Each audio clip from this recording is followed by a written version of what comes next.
Uzdod jautājumu nākamajam supernovas dalībniekam. Ja tev būtu iespēja dziedāt jebkura cita dalībnieka dziesmu, kura tā būtu? Antra, kas tādus jautājumus uzdod? Es varu būt pavisam godīgi. Izvēlēšos savu draugu dziesmu, Krisijas dziesmu, Kaila dziesmu. Kas viņš ir pa horoskopu, vai viņš tic horoskopiem, vai viņš seko līdzi? Es esmu zivs. Es tādām lietām neticu. Nav nekādas mainticības, kurām es sekotu. Man liekas, ka tās ir muļķības. Cik reizes tu savā dzīvē esi izpildījis melanholisko valsi?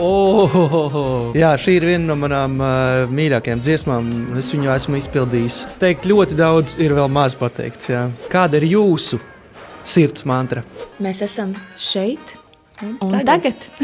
Kad ir pēdējā reize, kad tu no sirds smējies? Līdz asarām. Es domāju, tas bija vasarā, kad mēs ar draugiem bijām izgājuši ārā. Un mēs vienkārši bija vēls vakars kaut kur viens naktī. Mēs vienkārši izdomājām iziet un tad vienkārši gāja joki pēc jokiem. Jā, tā laikam arī bija pēdējā reize, kad tiešām varēja apraudāties smējoties. Mans jautājums ir,